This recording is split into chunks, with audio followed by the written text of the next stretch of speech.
বন্ধুরা কেমন আছো তোমরা সবাই? আশা করি তোমরা সবাই খুব ভালো আছো। আমিও ভালো আছি আর চলে এসেছি আমি আরও একটা ভিডিও নিয়ে। এখানে দেখতেই পাচ্ছ যে এখানে বৃষ্টি পড়ছে, এটা হচ্ছে ক্যান্টনমেন্ট স্টেশন। তো আমি দুদিন আগে গিয়েছিলাম কৃষ্ণনগরে। তো ওখানে আমার বড় ননদের বাড়ি। তো এখানে আমি গেছিলাম, আমার ছেলের গরমে ছুটি পড়েছে, বড় ছেলে। তো ওকে আমি দিতে যাব, এখানেও বেড়াতে যাওয়াবে, ওই জন্য বায়না করেছিল ৩-৪ দিন ধরে টানা কান্নাকাটি। তারপরে লাস্ট অবধি আমরা ওকে দিয়ে আসতে যাচ্ছি।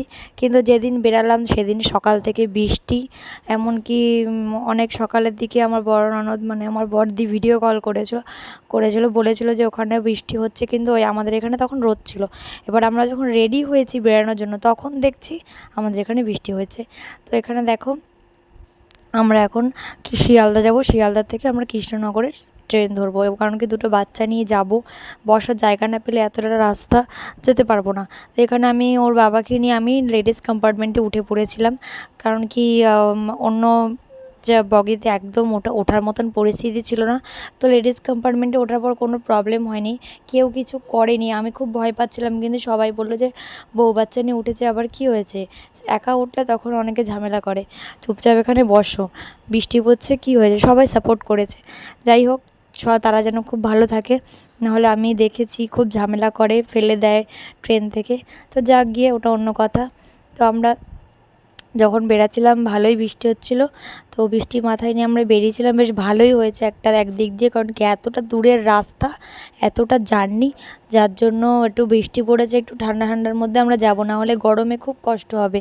সকালে মানে মোটমাট রুটি খেয়ে বেরিয়েছি, আর ছেলেরা দুধ বিস্কুট খেয়েছে, ওরা রুটি খায়নি।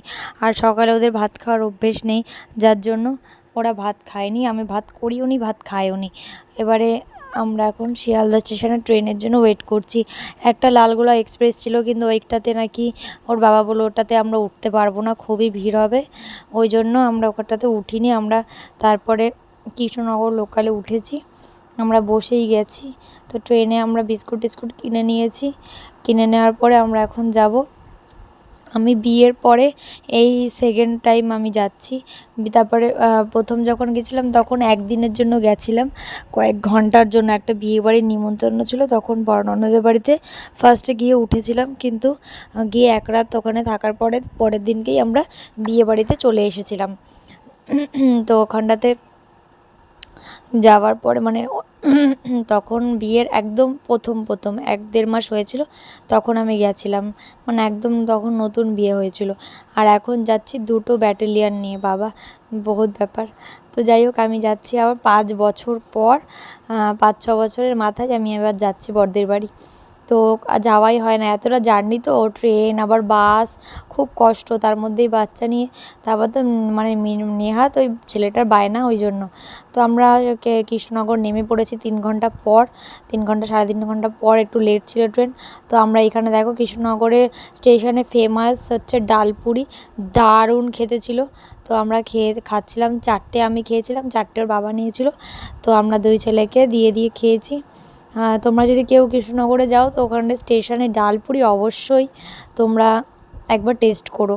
তো আমরা ওখান থেকে টোটো করে বাস স্ট্যান্ডে চলে গেলাম, তারপর বাসের টিকিট কেটে বাসে উঠে পড়েছি। বাসে নাই করে ধরো 1.5 ঘন্টা লাগে, মানে মিনিমাম ধরো 4.5-5 ঘন্টার রাস্তা, মানে সারাটা দিন বাইরের খাবার খেয়েই আমাদের কেটে গেছে।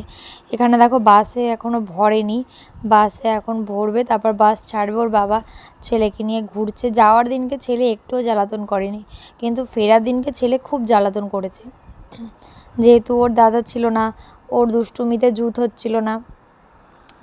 এখানে আমার অবস্থা দেখো, একদম মানে কি দাঁড় কাকের মতন লাগছে আমাকে, একদম মানে চোখ মুখ শুকিয়ে গেছে, একটুখানি হয়ে গেছে।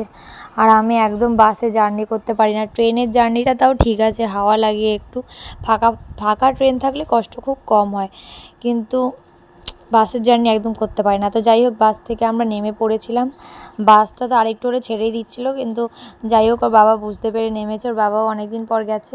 তো নেমে আমরা এখন টোটোতে বসেছি, এবার টোটোতে লোক হবে, তারপর টোটো ছাড়বে। এখান থেকেও এখনও নাই করে 20 থেকে 25 মিনিট। তো এখানে লোক ভরবে, তারপরে টোটো ছাড়বে। আমরা মিষ্টি টিষ্টি কিনে নিয়েছি, কিনে নিয়ে এখন ওয়েট করছি যে কখন লোকজন হবে, তারপরে আমরা বেরিয়ে পড়ব।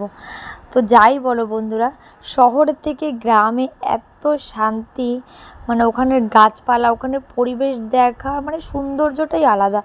মানে খুব ভালো লেগেছে ওই কটা দিন ওখানে ছিলাম। এত সুন্দর গ্রাম্য গ্রাম্য ব্যাপার। আমরা শহর থেকে যখন গ্রামে কেউ যাই, সত্যি যে কটা দিনের জন্য যাই, মানে একটা ওখানে একদম মানে মানে একদম দীর্ঘ শ্বাস নিলেও যেন একটা সেই শ্বাসের সাথে একটা আলাদা গ্রামের মিষ্টি একটা গন্ধ। আমার তো গ্রাম খুব ভালো লাগে। তোমাদের কার কার গ্রাম ভালো লাগে অবশ্যই কমেন্টে জানাবে। আর এখানে দেখো আমার বড় ননদের ছাগল রয়েছে। এই যে সাদা ছাগলটা, এটা আমার বড়দির একদম ন্যাওটা। আর এইখানে বাকিরা আমরা এসছি আমাদের সাথে ইয়ে করছে, আমি কিছু বিস্কুট টিস্কুট খেতে দিয়েছি, ওই জন্য ওরকম করছে। তো এখানে আমরা ঘরে মানে ব্যাগ, এখনও জামা কাপড় ছেড়ে ফ্রেশ হইনি, ব্যাগপত্র সবাই রেখে ছাগল নিয়ে ঘাটাঘাটি করছিলাম। আর আমার ছেলে তো ওখানে আগেও গিয়ে থেকেছে, যার জন্য ও ঠাকুমার সাথে গিয়ে থেকে এসেছিলো, যার জন্য আমার ছেলেকে সবাই টানাটানি করছিল। এই হচ্ছে আমার দিদির গোয়াল ঘর। এই যে দুটো গরু, একটা ছোট গরু একটা বড় গরু, এটা রান্নাঘর। আর এটা দিদির জায়ের রান্নাঘর, আর এটা দিদির রান্নাঘর। তো কেমন লাগলো সবাই কিন্তু জানাবে, ঠিক আছে? তোমরা কে কে গ্রামে ঘুরতে যাও, কে কে পছন্দ করো সবাই জানিও। এই দেখো গরুর দুধ, জামাইবাবু গরুর দুধ দোয়ালো, মানে কি সুন্দর ফেনা ফেনা দুধটা। যাই বলো, বলে শেষ হবে না। আমার তো গ্রাম খুবই ভালো লাগে। এখানে আমি দুধ জাল দিচ্ছিলাম না, সরি, দুধ জাল দেবো পরে। এটা চা বসানো ছিল, চায়ে জাল দিচ্ছিলাম। তো আমার তো খুব ভালো লেগেছে কটা দিন ছিলাম। তো ভিডিওটা আজকে এখানেই শেষ করছি। তোমরা সবাই ভালো থেকো, টাটা, বাই বাই।